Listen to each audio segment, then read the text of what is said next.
allow me to respond generally I know my good friends governors have made comments which are very positive, and I have one or two things to say about what they have said. I have listened to our good friends also in the private sector and what they want us to do and how they view this journey that we intend to take together. Let me just say one broad thing. Today, we had a meeting with our children, and I was reflecting on how much money we spend in our education. For primary, secondary, TVET, and university, every year we spend 650 billion, every year. That is 28% thereabout of our budget. And it is important for us to understand that because we are spending that amount of money, we have developed one of the best human capital in the world. We pride ourselves of having one of the best human capital in the world. We churn out about between 800 and 1 million young people into the labor market every year after we spend this huge amount of money. It should concern us as a nation what happens to this big investment we make in the education and the development of our human capital. Otherwise, we would be very reckless.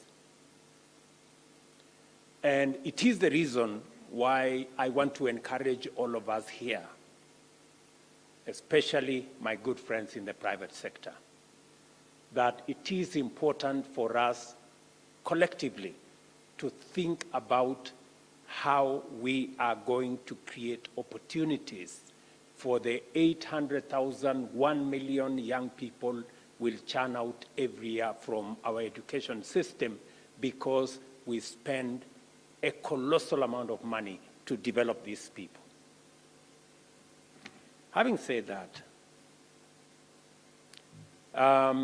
listening to my good sister, Susan, I agree with you 100% that that whole system about what we need to do, and I am very excited, I'm very happy with what the counties are doing. The counties you have mentioned, we're going to, whatever it is, that's why we have a line in our budget to support pyrethrum. We are putting some resources in cooperative development, we are putting some resources in matter seeds, and we are willing and ready to partner with you so that we can turn around the pyrethrum sector and create opportunities for farmers and for us as a country to leverage on it to get foreign exchange and to export our products. I am looking forward to, once we finish with the budget, to a proper engagement between our ministries, both trade, agriculture, with our county governments, so that you can tell us where the gaps are, and so that we can see what resources do you have, how can we backstop, how can we fill the gaps, so that we can all move together. Same thing with cotton. Same thing, and I listened to the very, very passionate drive by my sister Wanga about cotton and about palm oil. These are the two sectors that we have deliberately put in our plan because they hold a very huge potential of not just incomes for farmers, but also creating opportunities for jobs for our young people, so that the 650 billion we spend every year on our young people have some meaning. And to promise you that we've also aligned in that sector, and hopefully we will get the private sector to come on board so that we can work on the aspects you have said about ginning, because it's not practical and it's not correct that cotton produced in Homa Bay is ginned in Baringo. It doesn't simply make sense. You know, we have to rethink about that, and that is part of the resources that we have factored into our budget to see how we can assist the private sector with seed capital to provide some of these interventions. And also, the reason why I sent Moses Kuria to Indonesia is precisely because of palm oil, because we want to be clear. The president of Indonesia had sent his minister to see me, and then I sent Moses, and now the president himself is coming, because we have to unlock the jigsaw around edible oil. I know I had a meeting with the Kenya Association of Manufacturers, and they were telling me about that, you know, we have some people who have invested in packaging and doing a bit of refining at the tail end. I think we need to do more than that. It is not sufficient for us to import finished goods from all over the place, package it, put a brand, and imagine that it's a Kenyan brand. It's not. I mean, let's be honest. We are lying to ourselves, you know. We have to get it right from the beginning. And I know it's easier to live in the comfort zone because you're making a little money and it's okay, you know. But you know, it's not okay. You know, we are spending $1 billion every year to import edible oil that our farmers can grow, and they can make that $1 billion. I am very happy that we are all thinking in the same direction, at least with the governors. We are thinking in the same direction, and I hope we will create a big enough team to be able to persuade our private sector to come along with us. Please, tafadhali. Yeah, so that we can all think together in that direction. We are working with what we can do, the whole of Western Kenya, from Kitale, Bungoma, all the way Siaya, Kisumu, Homa Bay, Migori, Vihiga, Kakamega. Those are the people who should be producing for us edible oil because they have the capacity to. And we have the market for them. They don't have to go looking. We have the market to buy because we are already spending $1 billion. That $1 billion is money that is available in our market that we can use to buy your products. But you see, we have to get on with it. It cannot continue to be any discussion any further. We all know what is right and what is wrong. Mudomi Njuki, I agree with you, the pulses issue. I called you. I called the governor of Kitui. I called Seth. I called, who was the other person? I think those three. And I gave this man called Moses Kuria instructions. Moses, I told you what to do. You know, chukua microphone, ambia hawa watu, hii pulses, what are you going to do? Wapi microphone, patia huyu mtu anaitwa Moses. You know me and you are discussed. Your Excellency, as if you expect to have a different answer, which is not possible. So, Governor Mudomi Njuki, by close of next week, we'll have bought all the dengus from the county, from Makueni, and from Kitui, and from Embu at the right price. So we need to have a conversation around that price. And why I'm very happy, this is a very good problem to have. Because a few weeks ago, we came to you because we didn't have food in this country. And you told us, just guarantee me that you'll buy, these people are human tractors. And you have proven that they are real human tractors. So by close of next week, I'm going to dispatch my teams, and once we agree on the price, we'll mop up all the dengus. And that should be the trend for future, for the cotton, for the paredram, for anything. It is not our fault It is not the farmers' mistake that they are too hardworking.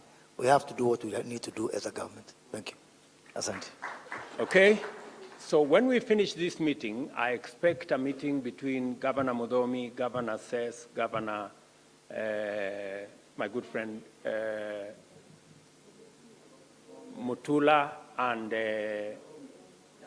Malombe, Governor Malombe, on the issue of pulses.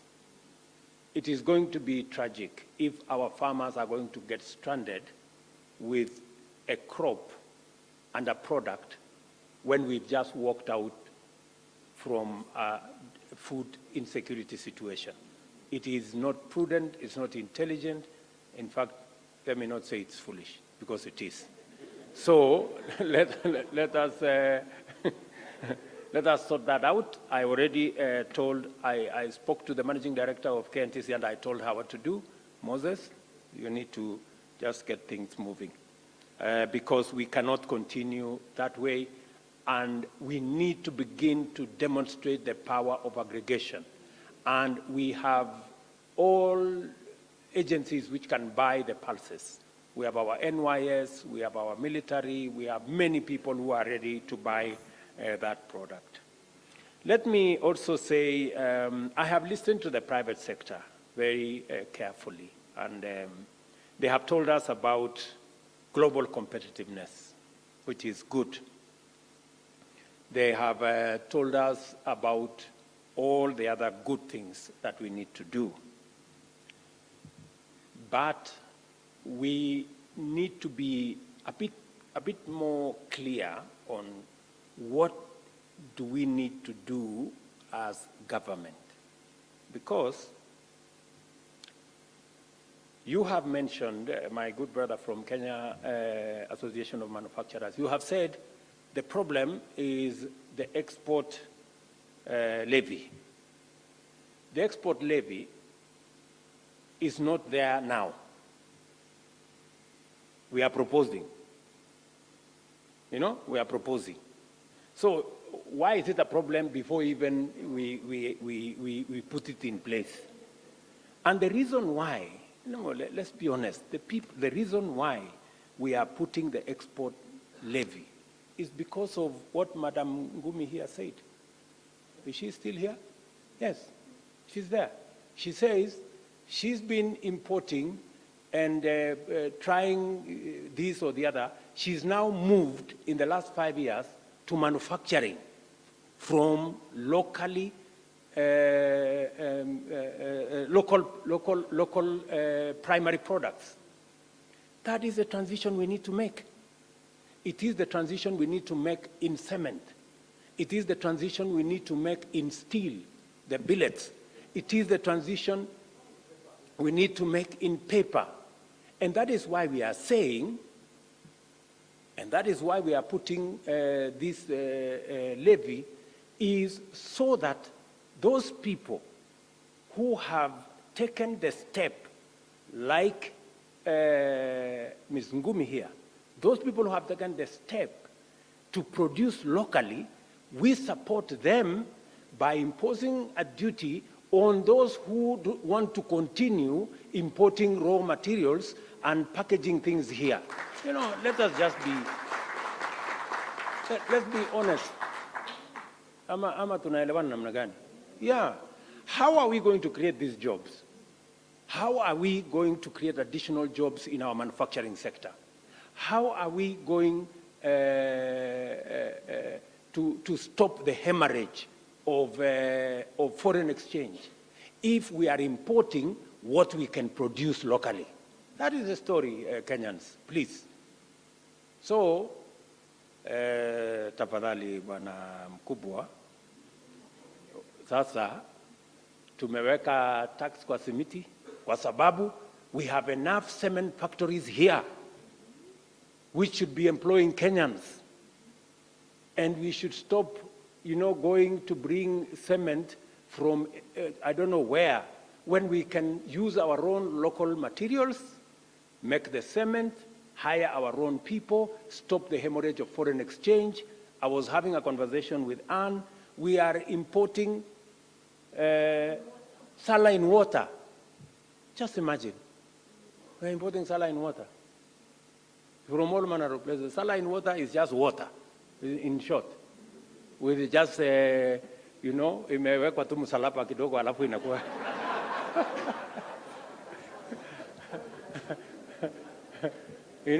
Imeombewa alafu inakuwa, So really, I mean, we have to be serious as Kenyans. It cannot be business as usual.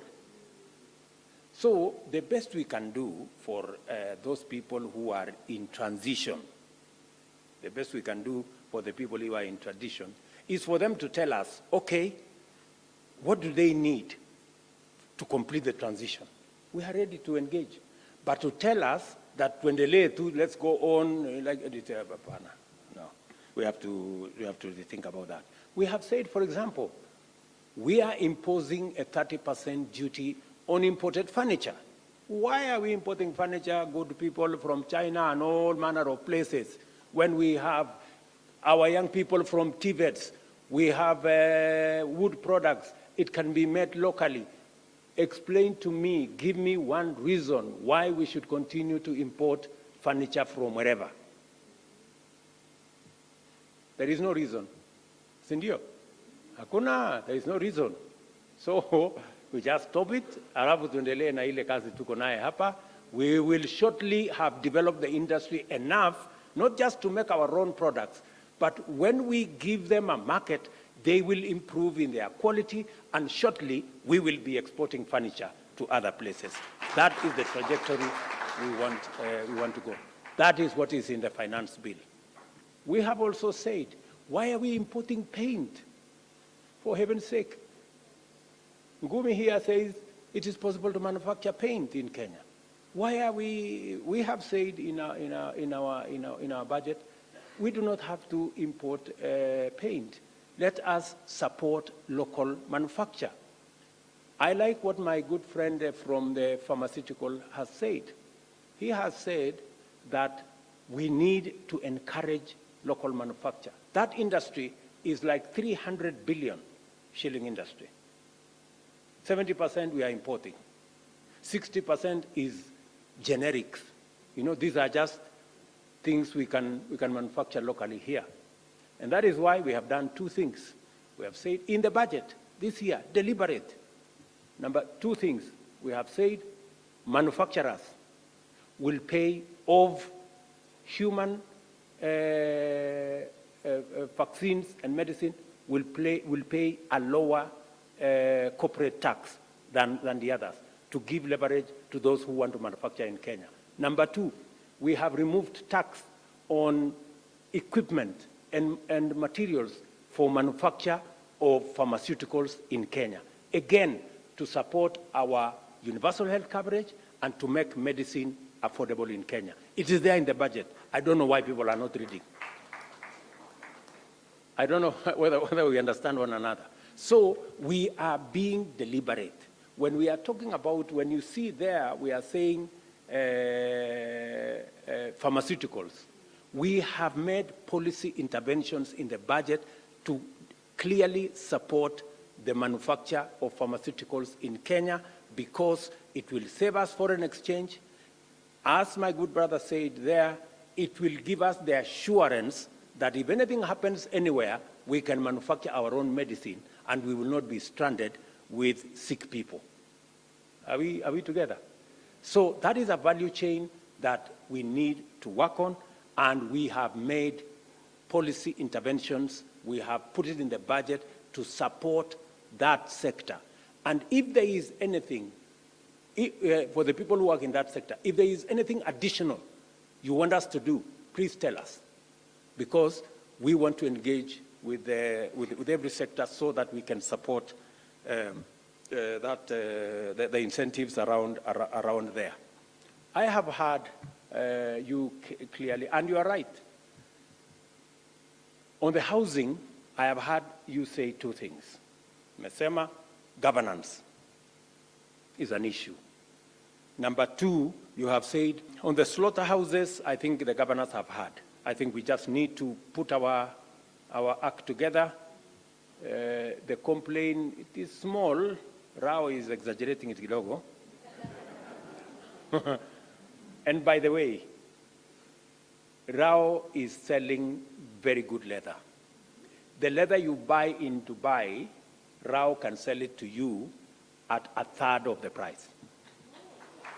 I am a testimony. I have bought leather from Rao at 30% what you would get in Dubai from our own livestock. Yeah, not imported. So thank you very much, Rao, for what your sector, and it is true.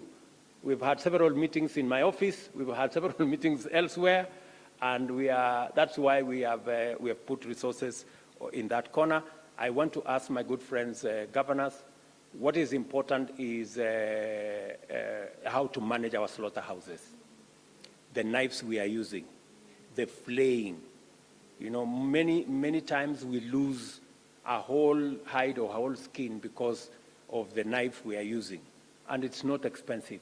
We can all agree on how that can be managed, and we can also all agree on how that whole infrastructure is set up so that there is no duplication and there is no overlapping. We can structure it properly. I think we have some homework there as policymakers, especially the governors and myself. We have some homework on what to do in that particular section. I know, for example, the Nini in West Pokot is complete. The abattoir in West Pokot is complete. I know the one for Isiolo is almost complete. We have one in Mandera. We have one in Wajir. We have one in Marsabit. We need to, consolidate our thoughts and see who does what. I know, for example, we have a big effort that we are working on in Naivasha on leather, and and I was forced to negotiate more land for Naivasha. So we are working on it, and of course we need to have at least 4 or 5 clusters of where we can produce our leather products. So I think my team has worked on some clusters. We will need to discuss with the counties so that we agree on where the clusters will be. We will also need to agree on how we can put together, common user facilities. We can employ many people if we have common user, like what we have in Karioko, that can produce how many pairs of shoes, I think? 3,000 per day. We can do that elsewhere. And the project we are making is we want to see how it is possible for us, all our 14 million kids in school, instead of wearing plastic from all manner of places, they should be able to wear shoes from our own livestock. And we can be able to get those shoes better with a price that is affordable to all of us, and we can agree how that can be funded. I see many counties funding school milk. We can also do school shoes, and we can partner to make sure that all our kids are sitting good in school, not bare feet, like the way all of us did when we went to school. So I also, this morning, I was talking to Governor Waiguru about how we need to bring our TVETs, because you had Rao say footwear training on footwear and that whole ecosystem there. And I was speaking with my dear sister here, very relaxed. I was talking with her. She was actually the first person I called in the morning. And I was telling her that we need a small meeting between the Ministry of Education and the counties so that we can harmonize the curriculum between your vocational training institutions at the county and our TVETs, so that that whole chain speaks to our manufacturing. How do we train others at the lower level of certificate in the lower cadres? And by the way, I am willing to help. The way we have improved on our TVETs, we can do the same with our vocational training centers that are under the counties. So we can, again, that is a space where I requested Governor Ann to provide some leadership, and then we can talk and see how we can support people like Rao and all the others in that space. Let me also say, Madam Gumi said there are so many people that are being trained by different people. And they are wondering how we can mainstream these people who already have skills. The good news, Madam, I don't know, did I get your name right? Gumi. Gumi, yeah. That we now have recognition of prior learning as a mechanism of bringing those people and certifying them as people who have skills, and they can be given certification papers, and they can go forward and work. So we have changed the law so that our TVETs can issue certificates for recognition of prior learning, especially people who have skills whom they have developed because of where they were working. I don't know. I think, I don't know whether I have answered many of the issues that were, oh, energy. Yeah, there is one issue around energy. And even before I go to energy, I know Wanga talked about seeds. And I agree with you, Wanga, that if you give out seeds that do not, you are in so much trouble. I don't know, there is somebody who gave out seeds. Wambora ran.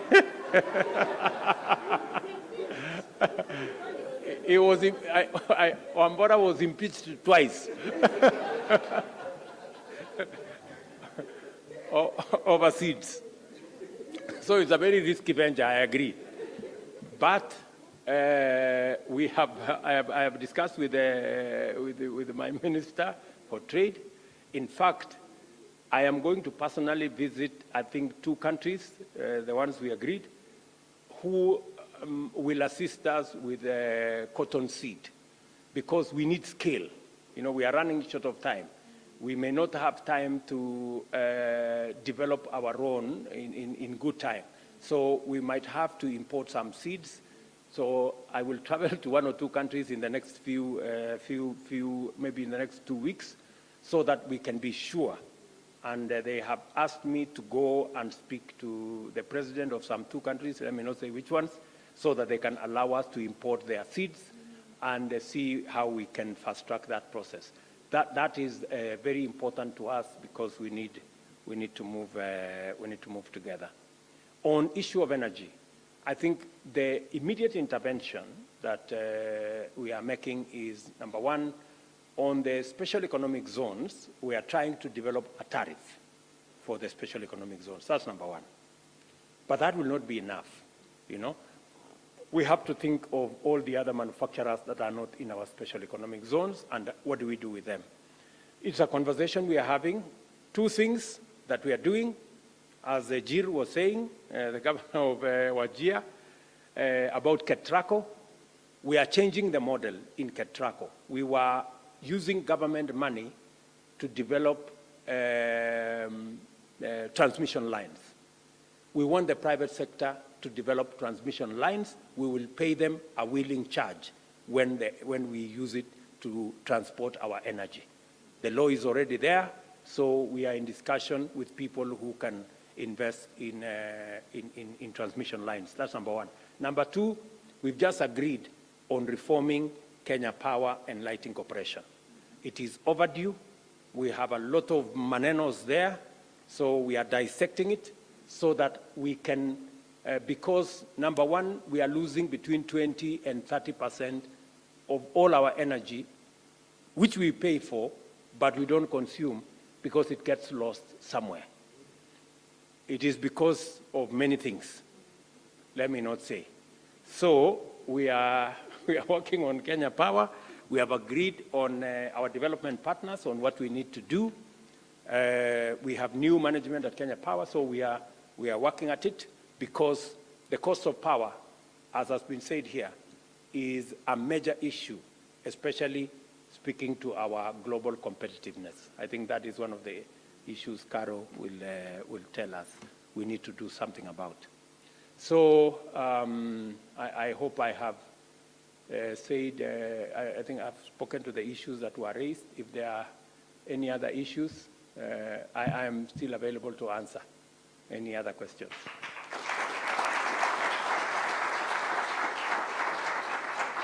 Thank you, Your Excellency. And yes, you have responded to a majority of the issues that have been asked.